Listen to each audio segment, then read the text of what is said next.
Dari sejak takbir sampai salam, yang kamu pikirkan, yang kamu ingat adalah urusan kamu sendiri. Itulah Tuhan kamu. Siapa yang berhasil mengingat Tuhan, itu yang menyembah Tuhan. Dan siapa yang tidak berhasil mengingat Tuhan, berarti dia tidak menyembah Tuhan. Yang disembah adalah yang dia ingat. Apa saja yang kalian ingat ketika kalian sedang sholat, itulah berhala. Pernahkah Anda bertanya secara jujur kepada diri sendiri, setelah puluhan tahun kita mengerjakan sholat, mengapa jiwa kita tetap gelisah, mudah marah dan pelit?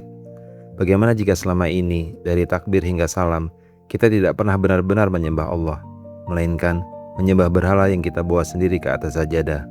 Dan apakah berhala itu hanya patung batu, ataukah sifat kaku di dalam diri kita yang menolak untuk berubah? Ngaji diri, ngaji rasa, belajar mengenal diri dan menyadari kedekatan Allah. Sungguh, aku ini Allah, tidak ada Tuhan selain aku. Maka sembahlah aku dan laksanakan sholat untuk mengingatku.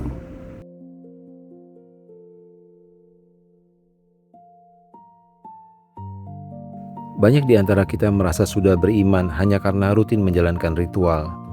Lisan kita fasih mengucap nama Allah, raga kita tunduk, ruku dan sujud. Namun, di balik keheningan sholat, seringkali terjadi pertempuran liar di dalam kepala. Ingatan kita dipenuhi oleh anak, pasangan, rekening tabungan, kendaraan, hingga sertifikat tanah. Kajian ini mengajak kita melakukan riset kejujuran batin, menyingkap berhala-berhala tersembunyi atau syirik khofi di dalam pikiran, dan menghancurkan sifat patung demi lahirnya jiwa yang sejati. Dan saat kita ditanya siapa yang kamu sembah, dan kita mengatakan Allah, untung saja orang yang bising tidak mendengarkan suara Allah.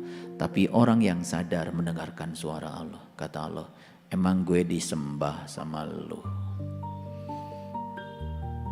Dari sejak takbir sampai salam, yang kamu pikirkan, yang kamu ingat adalah urusan kamu sendiri. Itulah Tuhan kamu, itu yang kamu sembah. Jadi kalau kita mau riset nih, bikin pertanyaan nih. Pertanyaan pertama, nih riset nih. Pertanyaan pertama gini pertanyaannya. Siapa yang ibu bapak sembah ketika sholat? 1000% jawabannya pasti Tuhan. Betul? Nah, bikin pertanyaan kedua, lebih cerdas lagi. Ini pertanyaan riset. Pertanyaannya, selama ibu bapak sholat, apa yang ibu bapak ingat? Tulis. Atau kasih pilihan. Suami, istri, anak, tabungan, mobil, sertifikat. Tuh, terus itu. Itu kayaknya dicontreng semua itu. Maka celakalah orang-orang yang sholat, yaitu orang-orang yang lalai terhadap sholatnya.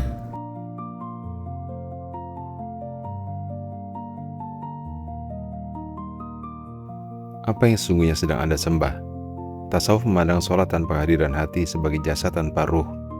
Kelalaian batin terjadi saat hati berpaling dari sang kholik menuju makhluk.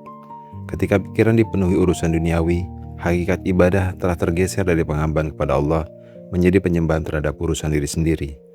Otak manusia memiliki kecenderungan mengaktifkan default mode network saat tubuh melakukan gerakan otomatis. Tanpa mindfulness tingkat tinggi, sholat hanya menjadi rutinitas motorik. Sementara sirkuit kognitif secara otomatis kembali memproses hal-hal yang dianggap penting oleh amigdala berupa kecemasan finansial, keluarga, dan status sosial. Riset batin ini menuntut keberanian untuk meruntuhkan delusi religius kita, mengakui bahwa pikiran kita menduakan Tuhan adalah langkah awal menuju pertobatan kesadaran. Coba bikin riset kecil-kecilan kayak gitu, itu akan mengagetkan. Jadi ilmuwan kecil-kecilan lah sedikit. Dan ilmuwan itu sudah bisa memprediksi karena dia boleh berhipotesa dengan pengalaman risetnya. Dan boleh kita berhipotesa. Kira-kira dari hipotesa kita dicontreng gak semua itu? Tadi ingat ke dapur, contreng gak? Ingat cucian, contreng gak? Pasti kan? Ini bukan persepsi, ini hipotesa.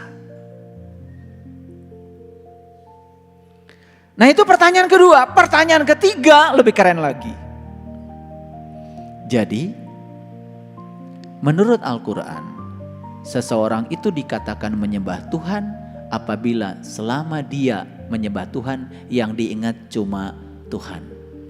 Apakah yang Bapak Ibu sembah itu Tuhan atau yang ditulis tadi? Itu pertanyaan ketiga. Boleh berhipotesa? Kira-kira jawabannya apa? Pasti mulai jujur kan? Kan ini masalahnya dua. Siapa yang disembah dan siapa yang diingat. Dan siapa yang berhasil mengingat Tuhan itu yang menyembah Tuhan. Dan siapa yang tidak berhasil mengingat Tuhan berarti dia tidak menyembah Tuhan. Yang disembah adalah yang dia ingat. Dan ingatlah Tuhanmu dalam hatimu dengan rendah hati dan rasa takut, dan dengan tidak mengeraskan suara pada waktu pagi dan petang, dan janganlah kamu termasuk orang-orang yang lemah.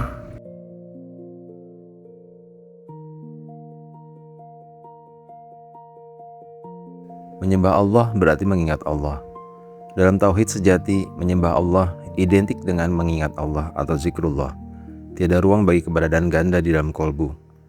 Apa yang paling Anda takuti kehilangannya atau paling Anda dambakan saat beribadah, itulah yang memegang kendali atas kesadaran Anda. Tingkat khusyuk tertinggi tercapai ketika ego melebur dan seluruh fokus kesadaran terarah pada satu objek yang mutlak. Ketidakmampuan memfokuskan ingatan menandakan keterikatan psikologi yang masih sangat kuat pada dunia materi. Sangat tidak logis mengklaim menyembah Allah, sementara seluruh proses penyembahan digunakan untuk memikirkan dan melayani kepentingan yang lainnya. Pertanyaan yang terakhir, yang paling ujung di riset itu, apa kesimpulan Bapak Ibu? Nah, andai Bapak Ibu ini sekarang peserta riset, peserta yang sedang diriset, kira-kira kesimpulannya apa? Saya bikinkan ya kesimpulannya. Kira-kira kesimpulannya begini. Ternyata yang saya ingat selama sholat yang selain Tuhan, berarti yang saya sembah selain Tuhan. Kira-kira sama gak kesimpulannya dengan saya? Masih nyombong gak kira-kira? Masih nyombong gak habis dari situ? Oh, masih. Masih merasa diri paling soleh. Oke? Baik. Nah, ini pertanyaan dari siapa ini? Pertanyaan dari Nabi Ibrahim kepada generasi sebelumnya, kepada kaum sebelumnya. Pertanyaannya apa? Ma ta'buduna, apa yang kamu sembah? Sudah terjawab sekarang? Apa yang kamu sembah? Sudah terjawab ya? Gak usah dikatakan, udah terjawab. Ketika Ibrahim berkata kepada ayahnya dan kaumnya, apakah yang kamu sembah? Mereka menjawab, kami menyembah berhala-berhala dan kami senantiasa tekun menyembahnya.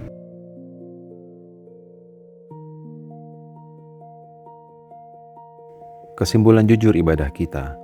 Nabi Ibrahim alaihissalam adalah simbol penghancur berhala, baik berhala fisik atau asnam maupun berhala batin atau hawa nafsu. Pertanyaan beliau, apa yang kalian sembah? Itu bukan sekedar pertanyaan untuk kaum musyrik zaman dahulu, melainkan cermin abadi bagi setiap orang yang mengaku beriman. Pertanyaan eksistensial ini membongkar kontradiksi antara klaim iman dan realitas tindakan batin. Seringkali manusia hidup dalam ilusi kesalehan formalitas. Menyimbolkan bahwa kita masih menduakan Tuhan dalam sholat bukanlah untuk berputus asa, melainkan titik tolak kesadaran untuk memulai membersihkan berhala-berhala ego di dalam dada. Yang sudah diajarkan mengenal Tuhan aja, ketika sholat masih liar. Bayangkan coba yang tidak mengenal Tuhan, ketika sudah liar, kapan baliknya? Kalau kalian kan masih bisa balik sekali-kali gitu. Jalan-jalan ke Surabaya, balik. Masih bisa balik. Dulu kan gak balik-balik. Ketawanya paling kenceng. Qalu, mereka menjawab apa? Na'budu asnaman, kami menyembah berhala. Jujur banget. Bisa sekarang diisi berhala tuh. Titik-titik tadi bisa. Apa aja berhala. Suami, istri, rumah, dapur berantakan, kamar mandi, jadwal, proyek, pekerjaan, cicilan. Masuk tuh cicilan. Sudahkah engkau Muhammad melihat orang yang menjadikan hawa nafsunya sebagai Tuhannya? Apakah engkau akan menjadi pelindungnya?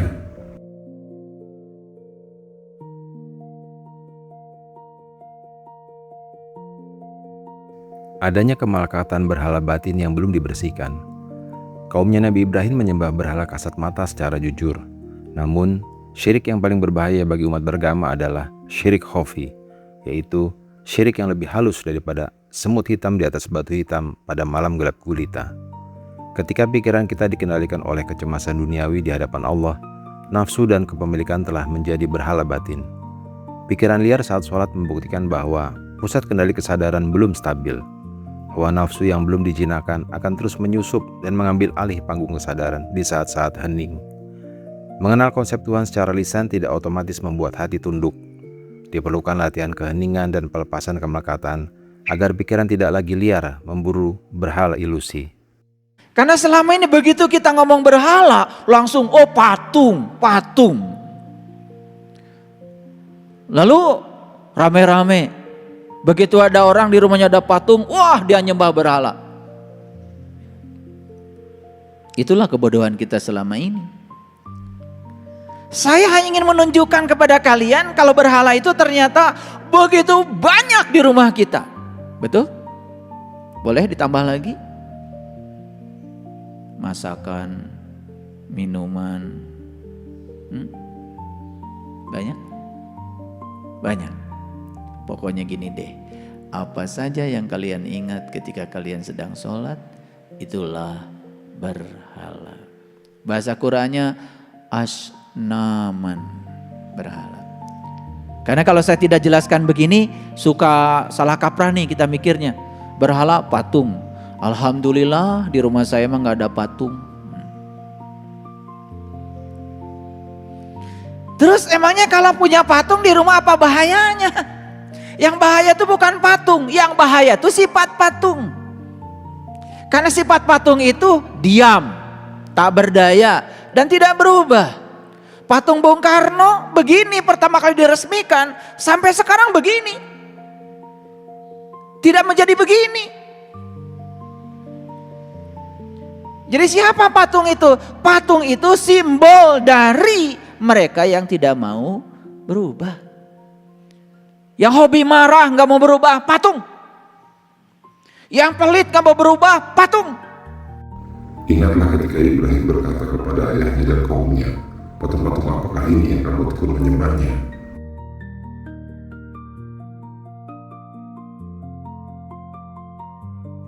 Berhala sejati adalah segala ingatan selain Allah. Makna esoteris penghancuran berhala adalah menghancurkan sifat-sifat tercela yang ada di dalam diri kita. Sifat marah, pelit, sombong, dan dengki yang dipelihara bertahun-tahun tanpa niat untuk berubah. Itu adalah patung-patung berhala hidup yang bersarang di dalam rumah dan dada kita. Otak manusia diciptakan dengan kemampuan neuroplastisitas, yaitu kapasitas untuk terus berubah dan belajar. Menolak berubah dan membiarkan diri terpenjara dalam watak destruktif adalah bentuk kemandekan biologis dan psikologis. Manusia telah menurunkan derajat dirinya menjadi benda mati seperti patung. Orang yang hidup sejati adalah mereka yang cair, fleksibel, mengalir dalam kebaikan, dan senantiasa bermutasi menuju kesucian budi pekerti. Padahal mereka hanya diperintah menyembah Allah dengan ikhlas, menaatinya semata-mata karena menjalankan agama yang lurus, dan juga agar melaksanakan sholat dan menunaikan zakat, dan yang demikian itu adalah agama yang lurus. Mutiara kajian ini menyadarkan kita bahwa ibadah bukanlah sekedar topeng ritual yang menutupi kebekuan jiwa. Jangan sampai kita sibuk menuduh orang lain musyrik, sementara di dalam sholat kita sendiri dipenuhi sesembahan urusan duniawi, dan di dalam dada kita memelihara patung kemarahan serta kekikiran. Mari kita hancurkan sifat-sifat patung tersebut, bersihkan ingatan saat bersujud, dan kembalilah menghamba murni hanya kepada Allah.